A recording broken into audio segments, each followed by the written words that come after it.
Hi, I'm Ron Elving. Welcome to my office hours. We're talking about the debt ceiling again. It keeps on coming back like a bad penny.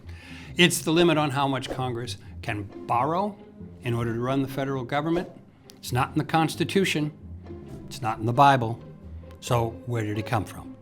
Now, the ceiling as we know it was first imposed just a century ago, 1917, the beginning of World War I. It was meant to calm the fears of people who either opposed the war or opposed paying for it through a lot of borrowing.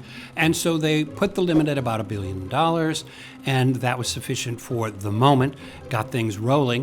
In 1939, on the eve of World War II, it was revised, and we've been using that particular revision ever since.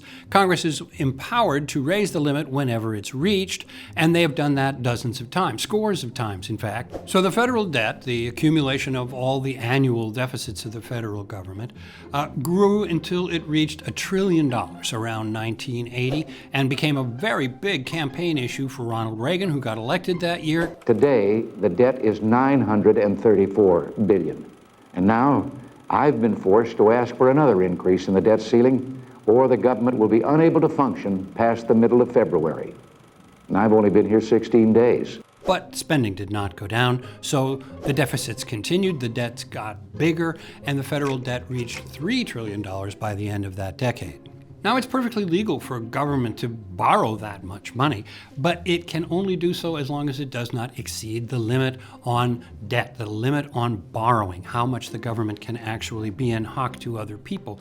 And if it does hit that limit, the Treasury runs out of money to meet the payroll and to pay for government purchases and to send out all those checks to Social Security, Medicare recipients, and so on. So it's very important that new borrowing authority be granted so that the cash flow of the federal government can continue. If it doesn't, the government shuts down, at least partially, the way we saw it do in the budget disputes of 2011, 2013, and for longer periods back in 1995, 1996.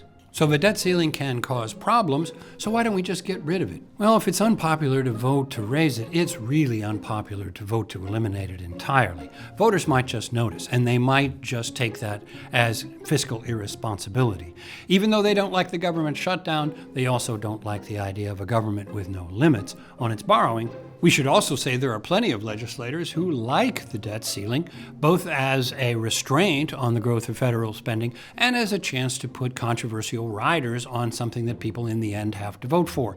That's what brought the government to the brink of shutdown several times in recent history. So we have Congress once again choosing between the threat of a government shutdown, not popular, and raising the debt limit, not a popular vote, especially in many parts of the country. That's a bad choice, and they're going to struggle before they get it done, but they have to get it done sometime later this summer or early in the fall. And I'm Ron Elving.